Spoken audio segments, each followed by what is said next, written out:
Hey everyone, welcome back to Inside the Cage, where we bring you the latest and exciting updates of UFC. First, hit that subscribe button if you haven't already.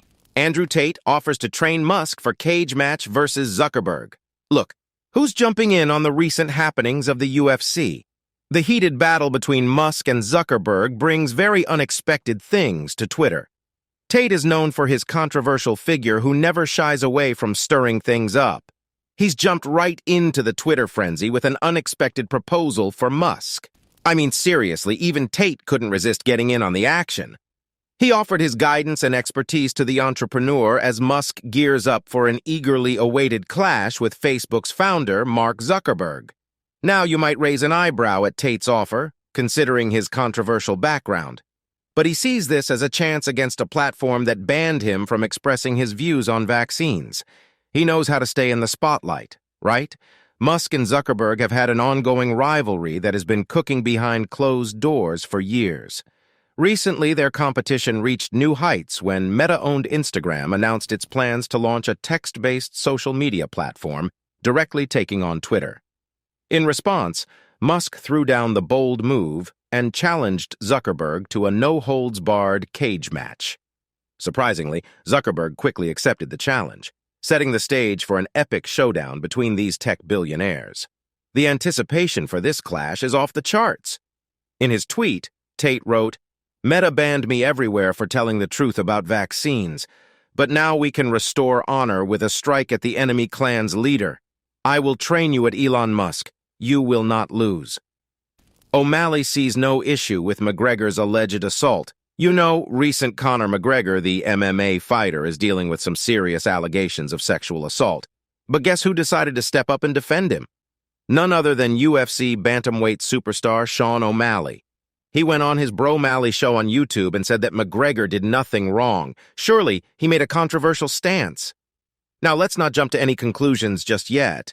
Whereas the NBA and the UFC are still in the process of investigating the matter, so yeah, we're yet to see what actions will be taken. But guys, according to O'Malley, McGregor is in the clear. It's stirring up some debate and raising eyebrows in the MMA community. Conor McGregor's a effing superstar. He's at a basketball game while getting his little bick sucked in the bathroom. Why is that a big deal? I don't get it. However, this story just took a twist. A video started circulating showing McGregor and his accuser hanging out at a club not long after the alleged incident took place. Now, this raises some serious questions, and it got deep into O'Malley's mind. I mean, come on, a video like that adds a whole new layer to the situation. It's making everyone wonder what's going on here and questioning the credibility of the allegations. Certainly, things just got a whole lot more complicated. I guess he brought her into a bathroom at the basketball game. Don't know what happened, we can only speculate. I'm speculating maybe a beej. Someone assaults you, F you up, effing rapes you in the butt, and then later do you want to go hang out with them in the club? Whereas, O'Malley's still set to take on reigning champion Aljamain Sterling, even though Sterling has some concerns about the quick turnaround. Another, headlining UFC 292, will place on August 29th at the TD Garden in Boston. It's going to be a highly anticipated match. McGregor calls out Lobov for not returning to Russia. Conor McGregor just couldn't resist stirring the pot again. This time, he decided to call out his former friend Artem Lobov in light of the ongoing civil issues in Russia. You see, Russia is going through a tough time with its conflict in Ukraine, causing a lot of destruction and devastation. But now, things have taken a new twist as a rebellion led by Yevgeny Prigozhin is reportedly challenging Vladimir Putin's leadership, potentially leading to a civil war. Of course, news like these spreads like wildfire on social media, and everyone has something to say about it. McGregor, being McGregor, took the opportunity to tweet at Lobov, who has Russian roots. He called him out by saying something like, "Civil war in Russia and Artem Lobov still in Ireland on benefits. They used to be tight buds, even appearing together on The Ultimate Fighter Season 22. But things took a spin in November 2022 when the Russian Hammer decided to sue McGregor. Then, what is the actual reason? He claimed that he didn't receive proper credit for his contribution to the creation of Proper 12 Irish whiskey. Since the lawsuit bombshell dropped, McGregor hasn't missed a beat in taunting Lobov. He's gone as far as challenging him to a street fight. Ouch!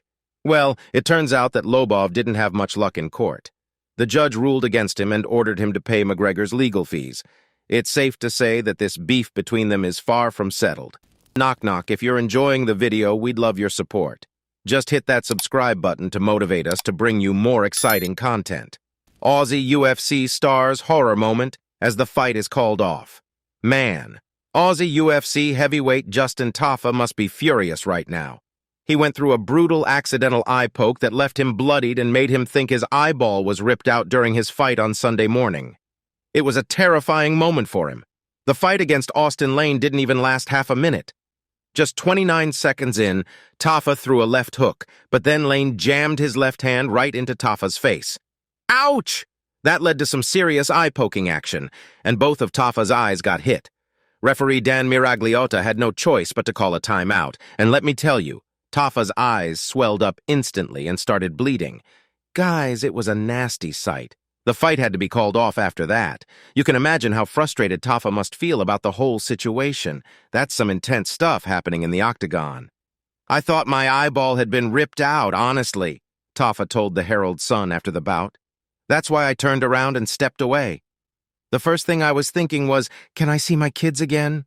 I didn't even care about the fight. I thought my eyeball had come out of my face.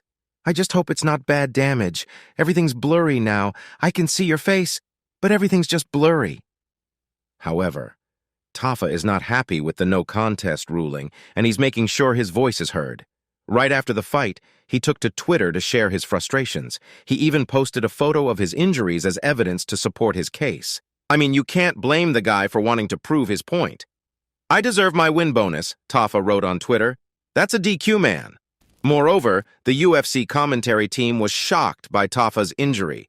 You could tell they were genuinely concerned about his well-being. It's moments like these that remind us how intense and dangerous this sport can be. That's as bad as it gets. That's half the digit, and Tafa was leaning into it, said John Anik as the replay showed the incident. His entire hand went into his eye, said UFC great Daniel Cormier said. That eye poke was vicious, oh my goodness, his eye is bleeding, wrote Aussie star Casey O'Neill. Get this guy to a hospital, geez, said Brian Kelleher. That was a bad poke, he needs to go to the hospital, wrote Belal Mohammed George St-Pierre, offers to train Musk for upcoming Smackdown.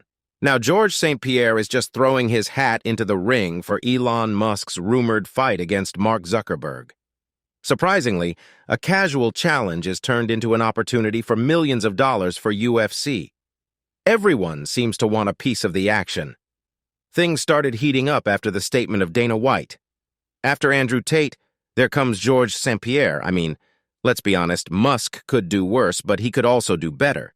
Recently, he reached out to Musk on Twitter, letting him know that it would be an absolute honor for him to coach Musk for this social media showdown against the Zuck. Now that's a heavyweight coach right there. It seems like everyone wants a piece of the action, and Musk has some interesting options to consider. This fight is becoming quite the spectacle. I'm a huge fan of yours, and it would be an absolute honor to help you and be your training partner for the challenge against Zuckerberg, tweeted St-Pierre. Meanwhile, DraftKings, a popular sportsbook, has released odds for the hypothetical fight between Mark Zuckerberg and Elon Musk. He said, Zuckerberg is 12 years younger and has taken part in an intensive challenge in which he ran a mile, completed 100 pull-ups, 200 press-ups, and 300 squats, before running a further mile, all while wearing a 9 kg weighted vest.